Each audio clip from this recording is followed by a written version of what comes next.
everyone. Welcome back to the After the Scales podcast, episode 12, with today's special guest, Super DIRTcar Series driver Jack LEHNER from Saratoga Springs, New York. Jack, thanks for being on today. Yeah, thanks for having me. We're definitely excited to get in today's podcast. I'm Jacob Dove from Phenom Motorsports, along with Shaun Blight from Canadian Racing Tours. We quickly wanted to give a shout out to Shaun. It's his birthday today, so happy birthday to him. Thank you. We won't talk about the number. We'll leave that part out, but yeah, just say 26. Right? 26 never looks so good. Let's just say that. So everyone watching, right by Shaun's head, actually, you can see there's a QR code. Make sure to go scan that, and you can find all of Jack's merchandise. Go buy some T-shirts or hats, so get swagged out in his merch. Shaun's got one of the shirts on. So. You're going to want one of these. We got some new stuff coming out soon, too. Awesome. So I think you guys will be excited about it. Cool. So Jack just came off of some really good runs over this past weekend. He ended up picking up a win at Albany Saratoga Speedway, and then getting a second place finish at Utica Rome Speedway. Jack's behind the wheel, the number 2 modified. Really cool looking paint scheme too. Got the orange and blue. Really sleek looking car. So yeah, Shaun, you want to open us up about Jack's past weekend? Yeah, Jackie had a bit of a milestone win on Friday night. Why don't you go ahead and tell us about it? Yeah, no, it was good. It's been a little bit since we've been able to win one over at Albany Saratoga. I think it was 2021 was the last time we won there, but the handicapping is pretty brutal there. So if you run well or decent, you get put starting towards the back every week, which makes it difficult. And so we were consistent for a while, but just not really winning any races. We get top 5s and top 10s, but so it definitely felt really good to finally get one. And it's a very, very tough field over there every single week. It's dang near a Super Dirt Series race. So we started 17th, which makes it that much sweeter. Just had a really good race car, and the cars kind of fell our way. We got a couple cautions when we needed them, and it seems like things have been, with all of our race cars, things have been rolling really well so far this year, and we're putting ourselves in position. So to get one early in the year like that is definitely a confidence booster, and hopefully it's a sign of things to come for us.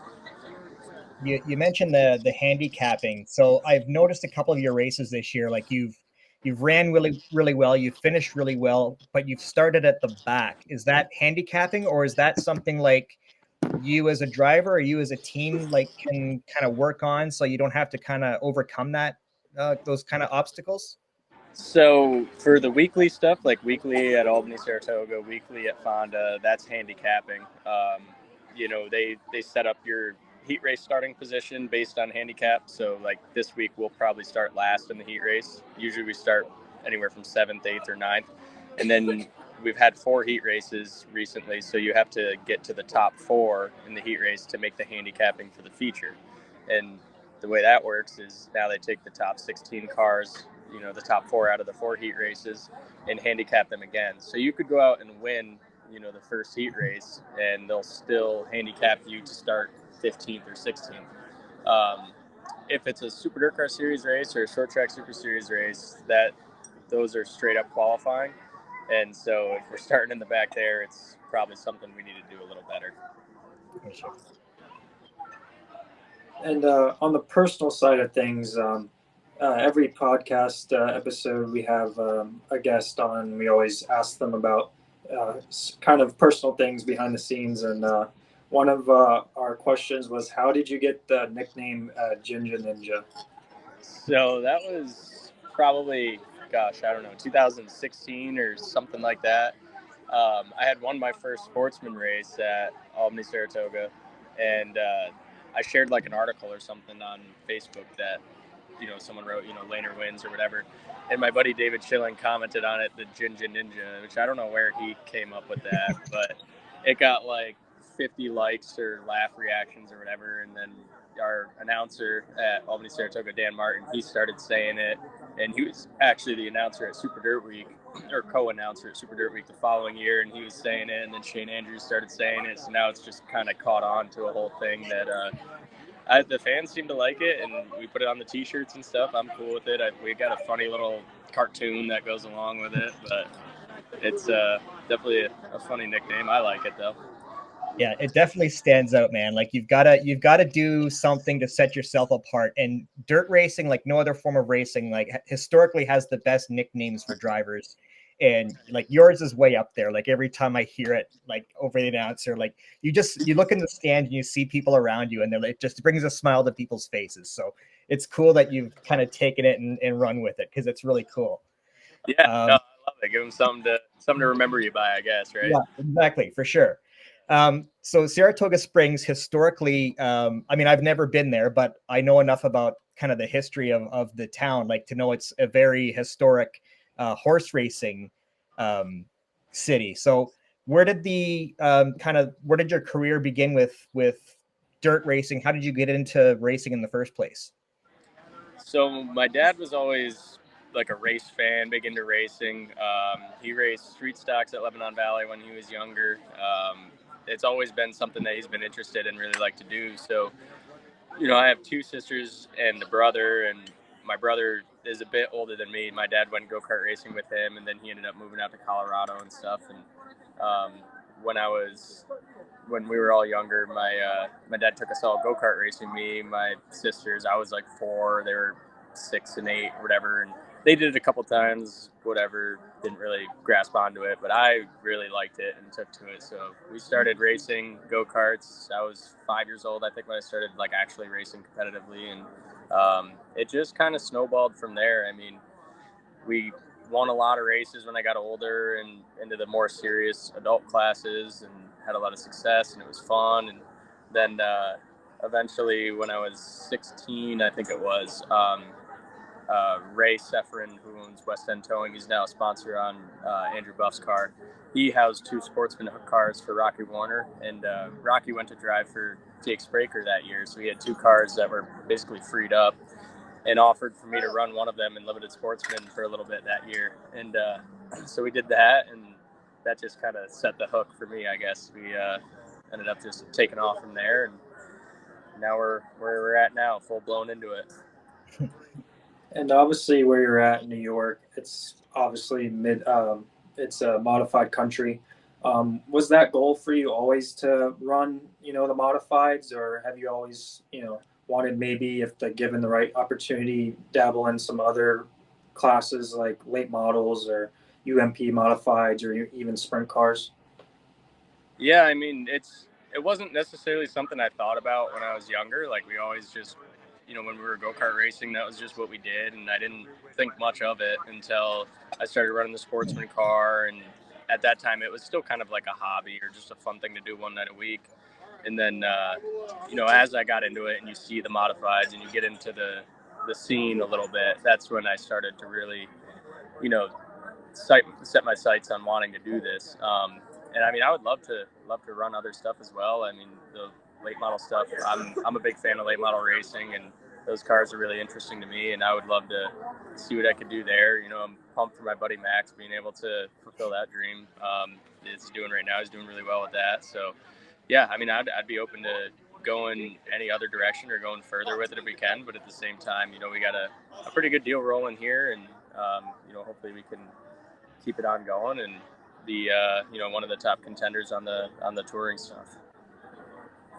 Yeah, I was just gonna ask you. You mentioned it earlier, like the weekly competition at LBD Saratoga. You're 3rd in points right now, I believe, trailing Peter Britton and Mike Mahaney races there. Like the competition just on a weekly basis is so great.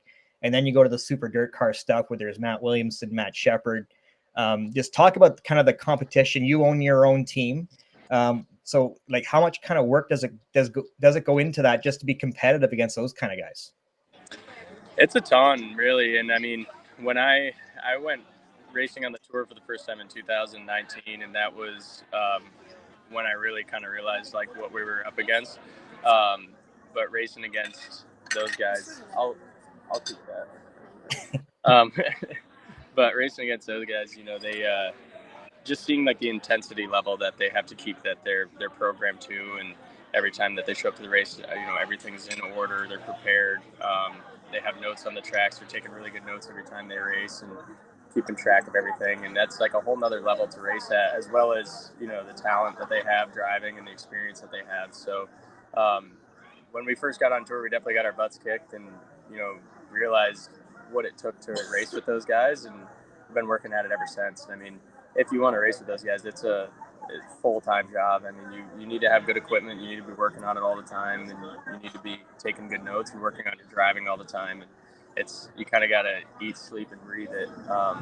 But that's what we love to do, and we're having a good time doing it, and having a good time trying to climb the rankings and beat those guys. And you mentioned equipment, and obviously, racing is not cheap at all. It's very expensive. Obviously, running with your team.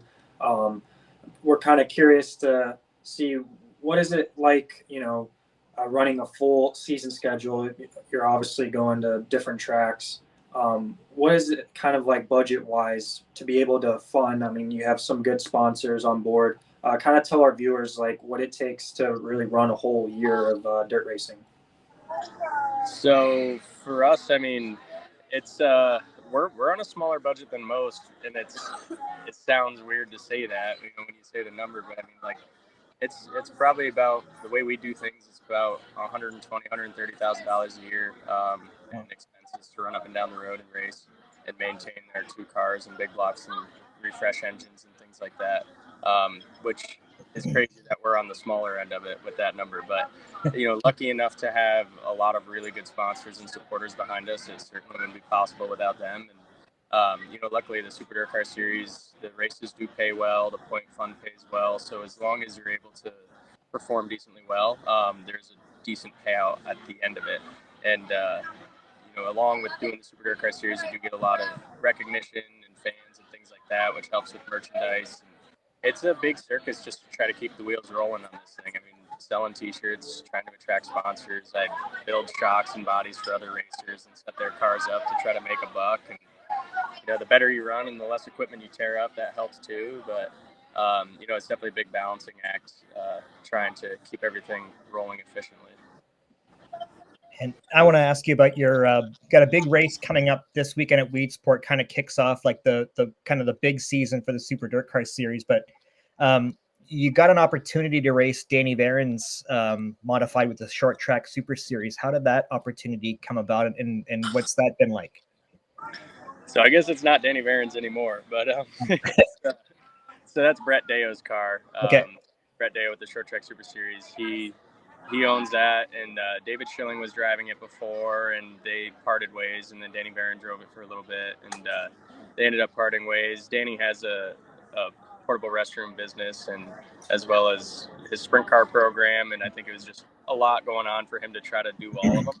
So they made the decision, there's nothing bad there. He just made the decision to go separate ways, and so I was next in line, I guess, for the pick. And we've had a great relationship so far. Brett has been, I've known him for a long time. We've done business together with the body stuff, and we get along really well. And, he wants to win races. He has good equipment, and we're on the same page with how we like to do things. So it seems like it'll be a really good pairing. I'm really excited about how things have gone so far, and we've been pretty strong out of the gate. And I'm definitely pumped to see what the future holds with that whole deal. And a lot of times on our podcasts, we like to ask our guests like what your favorite racetrack is, but kind of want to see what exactly is a racetrack that is like kind of your strong suit that you feel the most comfortable going to, and then mention a racetrack that you haven't really figured out yet, kind of tricky, very technical. You're still trying to grasp it.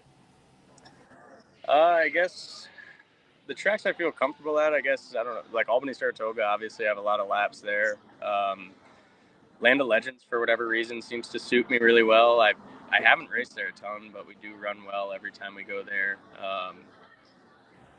Let's see, I mean, Volusia, we're normally pretty strong down there. And so, yeah, I mean, it depends. I don't know what it bases on, but some tracks are better than others. Weedsport was a thorn in my side for a long time. That was a place I was horrible at for the longest time, and it seems like the past couple times we've been decent. Maybe not as good as I'd hoped to be, but a lot better than we have been in the past. Lebanon Valley is definitely a tough one.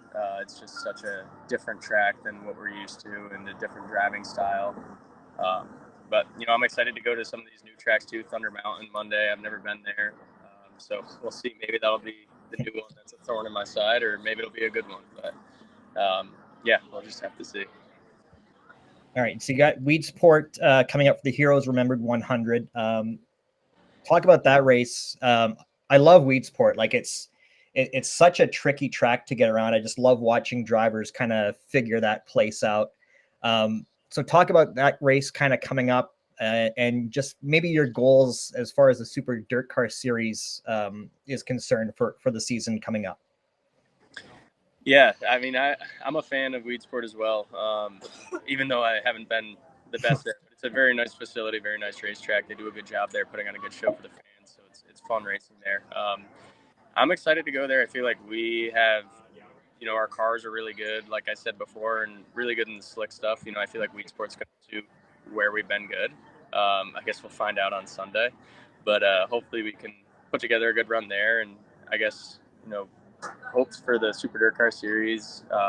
We ended up 7th in points last year, but we were 5th in points going into Charlotte, and in contention to be 3rd if we had a really good weekend, and we had the opposite of that, so we ended up 7th. So I guess for the Super DIRTcar Series, points wise, first and foremost would be for the series this year would be to get a win. And we've been close a few times, and that's one thing that I really have my sights set on, is just to at least win a Super DIRTcar Series race above anything else. And then as far as like a season long deal, if we can put together another good consistent season, I guess the first goal would be top 5 in points, as that would be a step ahead of last year. And top 3 in points would be great. And obviously we all want to win the championship, but we got to be realistic a little bit too. So I'd be really happy with a podium in the points deal, and definitely happy with a top 5 in the points deal. So yeah, we're just going to try to do just that, I guess.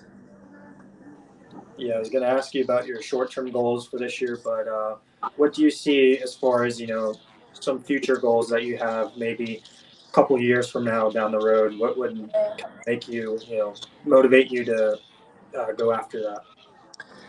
I guess long-term goals, one of them, a big one would be to win one of the crown jewel races. And what I mean by that would be, Super Dirt Week or Port Royal or Eastern States or the Outlaw 200, one of those big races at the end of the year.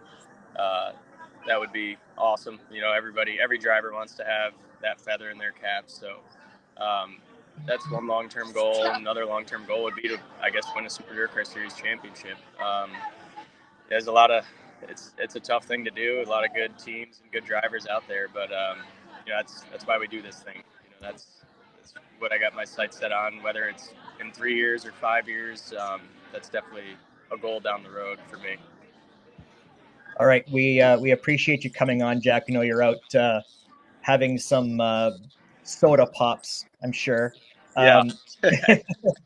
Before we let you go, I don't know if you've seen this. Every podcast we do, we have this segment called Rapid Fire by Victory Fuel. We ask you 10 just random questions. You just come up with the first answer that comes to your head. Our viewers can use code DIRTLATENATION for 10% off their purchase from Victory Fuel. Are you ready? Yeah, let's do it. All right. So some of these are racing related. Some of them are just kind of general, just kind of fun questions. So if you have one day to race any car on any track, what would it be? It would have to be Formula One car at Monza. What's your biggest pet peeve driving your street car? Biggest pet peeve would be slower traffic. What artist or band are you listening to right now? Nothing at the moment. Listen to a lot of Alan Jackson. Oh, nice. I like that. Yeah. You're out at a dining restaurant in Saratoga Springs. What beverage are you ordering? Whiskey sour. Which racetrack has the best food? Weedsport, probably, for sure. All right. Matt Shepard, Max McLaughlin, Peter Britton.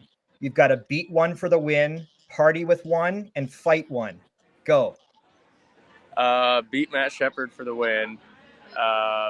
Party with Max because we get to do that quite a bit, and I guess I'm fighting mate Peter Britton. Sorry, mate. Someone is visiting Saratoga Springs for the first time. Where are you taking them? Where are we going? To dinner or to party? Wherever. For the first place, you want to show off your town. Where are you taking someone? I guess just Broadway. There's a lot of cool sights and things to do on Broadway. Have you ever raced a horse? I have not. If you were to own a racehorse, what would you name it?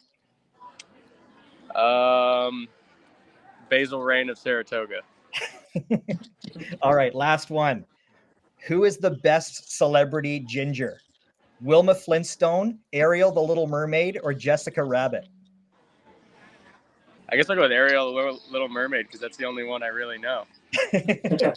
All right, you're younger than me, I guess. Fair enough. Yeah, true. All right, buddy. It's always great to talk to you. I'll be seeing you soon. Really appreciate you coming on. Yeah, of course. Thank you very much. Thanks for having me on here. Yeah. Appreciate Jack for being on today's episode. Make sure to go follow him on all his social media platforms and stay up to date on the next track that he'll be racing at. And make sure to scan the QR code, buy a hat, buy a shirt, support dirt racing. And yeah, thanks, Jack. Of course. Thank you, guys. We'll see you. Everybody. All right. See ya. So we'd like to thank Jack again for being on today's episode. We wanted to give you guys a little recap. Obviously, we had Bobby Santos III on our last episode, and it seems like a trend now. Anytime a driver comes on our podcast, they end up parking it in Victory Lane. Spencer Hughes did it, and then Bobby just did that at Berlin Raceway in the wing sprint car. So it seems like a pretty good trend to me. You know, whoever just comes on, I guess Jack's going to win his next race too. So yeah. But a little recap here. I was able to watch some USAC racing over this past weekend. Not in person, but just on Flow Racing. Had the crazy Silver Crown race. Brady Bacon about lapped the whole field. He was out to a 16-second lead, lapped up to 5th place before his engine blew. And like they always say, you know, the engines run the best before they blow up. So. But he was absolutely driving the heck out of that thing. And then Kaylee Bryson, no discredit to her. She qualified on the pole and then held on against CJ Larry, who obviously is a great race car driver, and held him off, get her first win and first win for a female. So that's definitely awesome. And then some crazy USAC midget races as well in the small track at Belleville. Cannon McIntosh picked up the win on Friday or Saturday night, and then on Sunday night, Logan Seavey inherited the lead after Cale Drake had a crazy turn 1 and 2. The car just absolutely bounced up and down, and his night was done with right at the end. So heartbreaker for him, but obviously Logan Seavey's going to be in contention for every USAC win, no matter, you know, it's a Silver Crown or a midget or non-wing sprint car. Speaking of USAC, currently watching the Tony Holman Classic from Terre Haute right now on Flow Racing. So definitely a lot of great racing going on. Stay tuned for all of it on Flow Racing. And I'll pass it over to Shaun now, as he's got some news on where he's going to be at. Some exciting news that I'm really jealous about. So. Yeah, so it's my busy season kind of kicked off last weekend, and it's just going to be kind of nuts the rest of the summer. So I was at Outlaw Speedway for the High Limit show on Thursday. Then I went to Utica Rome on Friday, and then Sharon Speedway on Saturday for the World of Outlaws. So that was an awesome weekend. Gravel led flag to flag on Saturday. Rico got the win. It was my first time actually seeing Rico win in person, so that was kind of cool. I saw Gus got to be in Victory Lane, which is always cool. Rico's dog, for those who don't know who Gus is. And then Brad Sweet got the win at Outlaw, which was a fantastic race. I know it was dusty if you're watching on Flow, but from where I was in the infield, it was fine. So I got a great view of everything.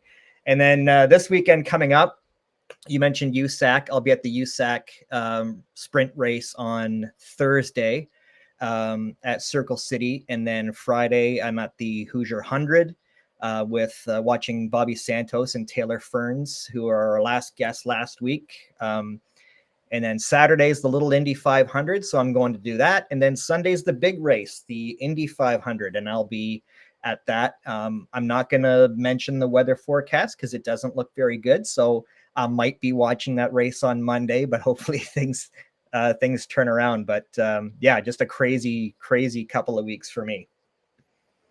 Yeah, definitely jealous about all the racetracks you're going to, but fortunately, I'll be able to just watch it from the comfort of my couch and grab some popcorn, and it's going to be nuts. I mean, all the racing going on. Memorial Day weekend is always great weekend for a bunch of different racing going on. Coca-Cola 600 and, obviously the Indy 500 and Kyle Larson, going with the double duty thing.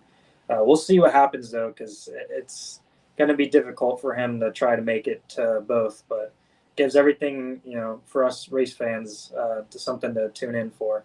I did mention about NASCAR and the crazy all-star race, and nobody wanted to talk about Joey Logano's win. It was all about the fight. It doesn't matter when there's a fight. I don't know what your point of view, Shaun, is from what happened with Kyle Busch and Ricky Stenhouse, but I mean, I'm the kind of guy, I don't really dislike anyone in NASCAR. I think anyone who's got a personality is good for the sport. So I know people don't like Joey Logano. They don't like Ricky Stenhouse. They don't like Kyle Busch. I think they're all great for racing. So I don't personally think Ricky did anything wrong. The first lap or whatever. And then Kyle Busch obviously disagreed. He didn't feel the same way, and taking him out 3 laps in. I loved Ricky Stenhouse's response, parking his car in Kyle Busch's pit. I thought that was classic. And the one thing about North Wilkesboro, like they mentioned on the broadcast, there's no tunnel. Like most races, they would have loaded up the car and left, and there would have been nothing after the race, but you've got no choice but to just sit there and be pissed off if you're a Ricky Stenhouse. So yeah, I mean, you know what? People, if you like fighting, you don't like fighting, people are talking about it, and that's good for racing. Yeah, definitely. NASCAR is definitely milking the content out of it.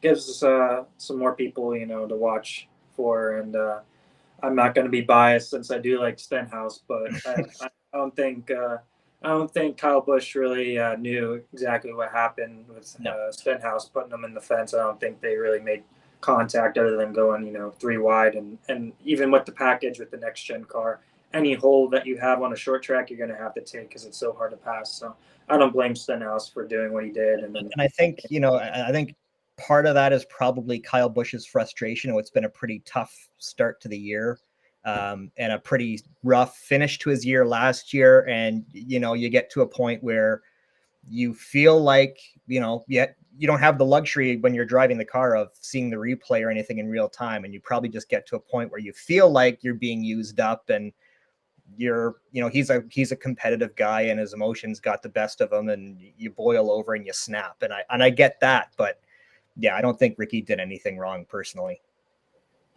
Yeah, for sure. And if anyone's looking for an energy drink that packs a punch, make sure to check out nice drink. Well played there. But yeah, we appreciate everyone for tuning in for this episode. Obviously, Jack took some time. He's busy out, taking his Tuesday to hang out with some of his girlfriend and his family and all that. So we really appreciate him and any driver that takes time to talk with us. So, and we also appreciate Shaun spending his birthday being on this podcast. So. Where else would I rather be, man? Talking to you. So, and we also missed Bert. Bert couldn't make it with us tonight, but definitely check out his Victory Fuel code. And we appreciate everyone who tuned in. Make sure to like and subscribe, and check out all our videos on After the Scales YouTube channel. And we'll catch everyone on the next one.